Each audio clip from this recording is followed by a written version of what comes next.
안녕하세요. 웅덩이 매매법 두배 레버리지 ETF 장기 투자자 디벨론몽입니다. 와, 시장이 언제 그랬냐는 듯 급등의 속도와 폭이 엄청납니다. 제가 조정장에서 계속 급락의 폭이 깊고 빠르면 그만큼 급등의 폭도 크고 빠르다고 말씀드렸는데, 나스닥은 6일 만에 12% 급등했습니다. 우리의 두배 레버리지 QLD는 24% 정도 급등했겠죠? 제 계좌도 드디어 양전에 성공했는데요. 오늘 영상에서 전해드릴 소식은 현재 나스닥은 6일 동안 12%나 급등한 상황입니다. 그 이유에 대해 상황 설명을 해드리고, 테슬라는 현재 거의 좋은 소식만 들려오고 있습니다. 어제 테슬라의 급등 이유를 살펴보고, 엔비디아가 GTC 2022에서 H100 GPU를 공개했는데요. 새로운 GPU 아키텍처 호퍼를 사용한 제품이라고 합니다. 그리고 결국 10년 이상 장기 투자를 하기 위해선 왜 개별 종목보다는 지수 추종이 더 어울리는지, 그 이유에 대해 설명드리고, 마지막으로 웅덩이 매매법 QLD, SSO, USD 현재 매수 현황에 대해 설명드리고 오늘 영상 마무리하려고 합니다. 금일 미국 증시 3대 지수가 다시 상승했습니다. 현재 일각에서는 쇼커버링이 나타났다는 시각이 제기되고 있는데요. 지금 시장에서는 올해 1월부터 걱정하던 3월 FOMC라는 큰 불확실성을 해소하고 계속 큰 상승 추세를 보여주고 있습니다. 지난주부터 급등하고 있는 미국 증시는 금리 인상과 관련한 이슈는 작년부터 들어왔고, 양적 긴축 역시 몇 달째 듣고 있습니다. 즉 시장이 반영할 시간은 충분했고 이제 적응했다는 의견이 있는데요. 심지어 현재 시장은 올해 50bp 1회 인상이 아닌 2회 인상을 반영하기 시작했는데요.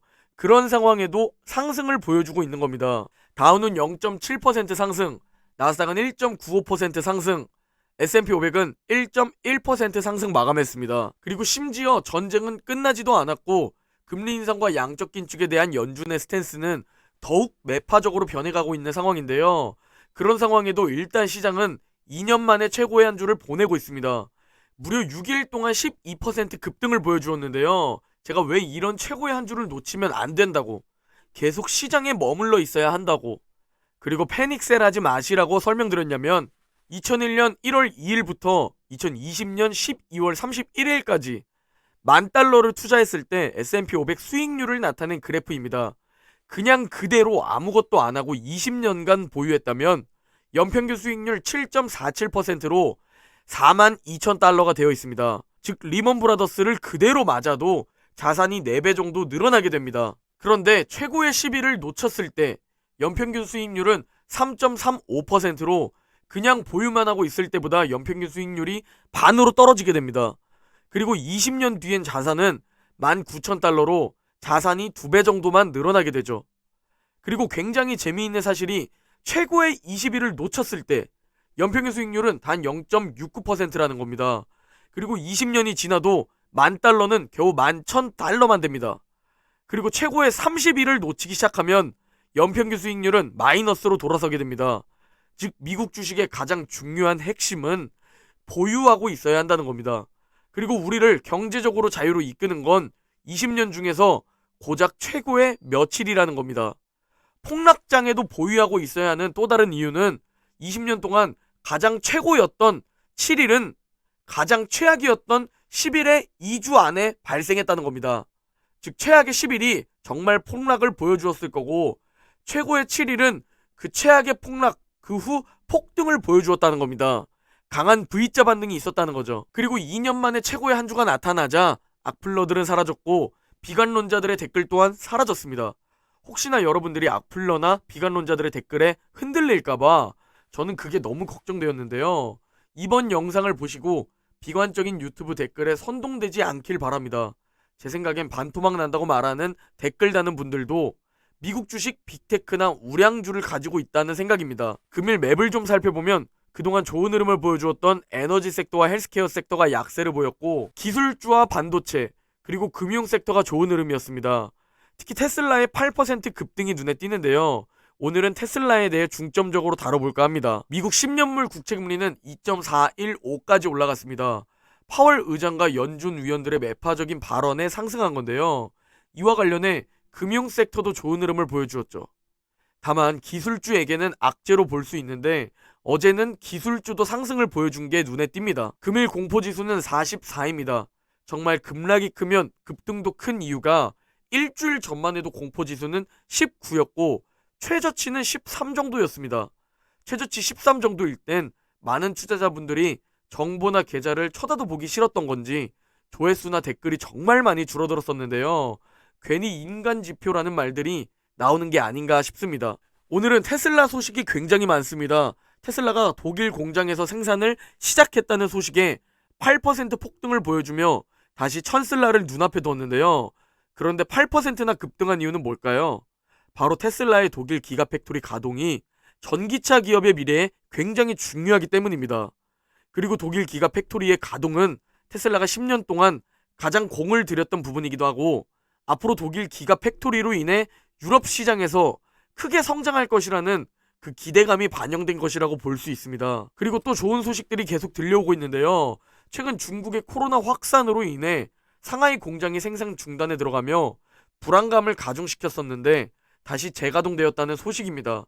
1분기 실적에 대한 우려를 잠재운 거죠. 이 상하이 공장 재가동 소식이 호재인 이유가 상하이 공장의 판매 비중이 굉장히 높기 때문입니다. 그리고 베를린 공장이 첫 차량 인도 준비에 들어갔다는 소식이 있었고 테슬라는 작년부터 가격 인상을 지속적으로 해오고 있습니다. 가격 결정권은 정말 중요한 요소 중 하나인데요.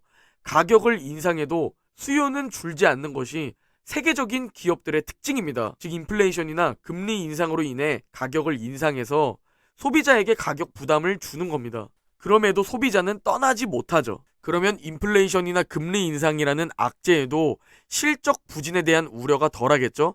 이런 기업들이 미국의 우량 기업들입니다. 그래서 우리는 미국에 투자하고 있는 거고요. 다음으로 엔비디아가 GTC 2022에서 H100 GPU를 공개했다는 소식입니다. 새로운 GPU 아키텍처 호퍼를 사용한 제품인데요. 디지털 트윈, 딥러닝 추론, 인공지능 AI 언어 등 전방위적 산업에 사용이 가능합니다. 그리고 빠르면 올해 중순 공급하겠다고 밝혔는데요. 기존 제품보다 AI 연산해서 훨씬 더 최적화된 기능을 제공한다고 합니다.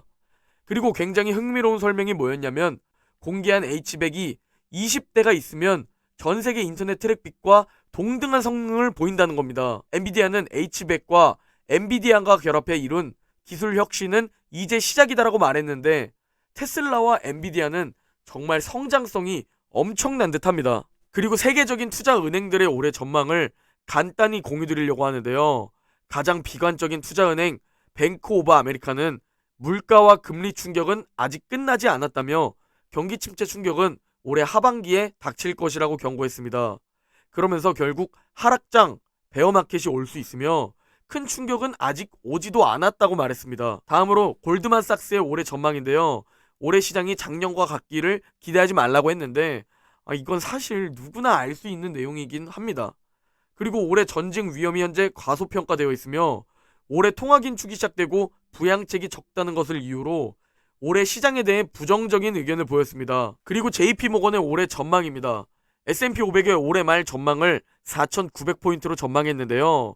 그 이후로 현재 이미 모든 악재가 집중되어 있기 때문에 하반기는 정상적일 것이라고 말했습니다.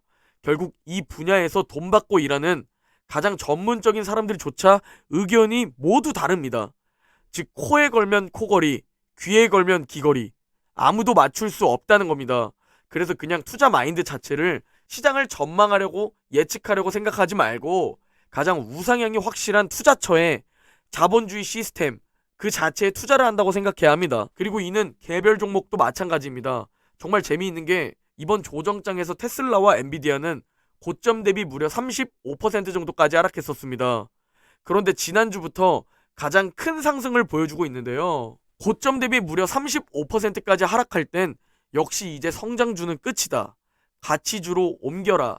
테슬라와 엔비디아 그리고 기술주를 매도해야 한다. 라는 뉴스들이 굉장히 많이 차지했었습니다. 그리고 그런 뉴스들이 나온 후 거의 일주일 동안 엔비디아는 23%, 테슬라는 어제 8%를 포함하면 약 20% 정도 급등하는 모습을 보여주고 있습니다. 그리고 솔직히 어떤 종목이 10년 뒤 가장 좋은 흐름을 보여줄지 모르기 때문에 미국 지수에 투자해야 한다는 생각입니다. 작년까지만 해도 넷플릭스는 신고가를 돌파했죠. 메타 플랫폼즈는 월가에서 가장 좋아하는 종목 중 하나였고요. 그리고 페이팔까지 이런 종목들이 이렇게까지 급락을 보여줄 줄 알았나요? 그리고 아마존 역시 최근에서는 잘 버텨주고 있지만 그동안 오랫동안 횡보를 보여주고 안 좋은 주가 흐름을 보였습니다. 그리고 테슬라, 엔비디아, 구글, 애플 모두 마찬가지입니다. 지수는 오르는데 혼자 횡보하는 종목들이 있고 지수는 오르는데 혼자 급락하는 종목들이 있습니다. 통찰력이 있는 분들이라면 개별 종목에, 저처럼 통찰력이 부족하다고 판단되시면 지수 추종 ETF에 투자하셔야 합니다. 지수 추종 ETF는 메타, 넷플릭스, 페이팔이 급락을 보여도 다른 종목들이 멱살 잡고 상승을 시켜줍니다. 반대로 지금 좋은 흐름을 보이는 종목들이 횡보나 급락을 보여도 또 다른 종목들이 바톤 터치를 하며 멱살 잡고 상승을 시켜줍니다. 자, 이제 웅덩이 매매법 QLD, SSO, USD 현재 매수 현황에 대해 설명드리려고 합니다. 먼저 나스닥 두배 레버리지 QLD 일봉 차트입니다. QLD는 4차 매수 타이밍 중인데요. 어제까지 19일차 매수를 완료했습니다. 4차 매수 타이밍은 최대 40거래일로 나누어서 주가가 오르나 내리나 상관없이 매일매일 분할 매수하시면 됩니다. 여러분 개개인의 투자금에 따라 매일 2주를 살 수도 있고 3주를 살 수도 있습니다. 현금이 부족하다면 한 주씩 40거래일까지 아니더라도 한 주씩 최대한 오래 매일매일 매수하시면 됩니다. 다음은 S&P 500 두배 레버리지 SSO 일봉 차트입니다. SSO도 QLD와 마찬가지로 이제 4차 매수 타이밍 19일차까지 매수 완료했습니다. 4차 매수 타이밍은 최대 40거래일로 나누어서 매일매일 분할 매수하시면 됩니다. 다음은 반도체 두배 레버리지 USD 일봉 차트입니다. USD는 이미 4차 매수 타이밍 매수 중이었는데요. 어제까지 벌써 37일차 매수를 완료했습니다. USD는 이번 주 금요일에 41차 매수가 완료되고 4차 매수 타이밍 매수가 종료됩니다. 두배 레버리지 QLD의 16년 차트를 보면 웅덩이는 항상 계속 있어 왔습니다.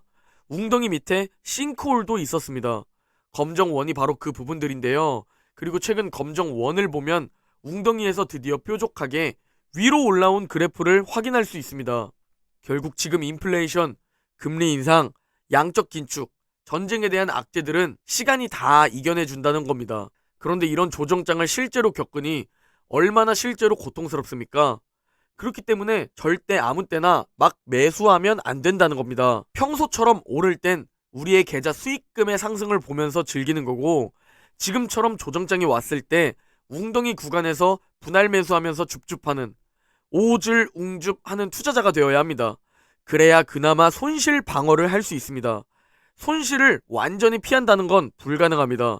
그러나 최대한 손실을 줄여야겠죠? 수익 극대화를 하면서 말이죠. 그게 우리의 멘탈과 심리를 보호해 줄 거고, 그게 10년 이상 장기 투자를 실제로 성공할 수 있게 해줄 겁니다. 오늘 영상은 여기까지입니다. 모두 행복한 하루 보내시고 내일 영상에서 뵙겠습니다.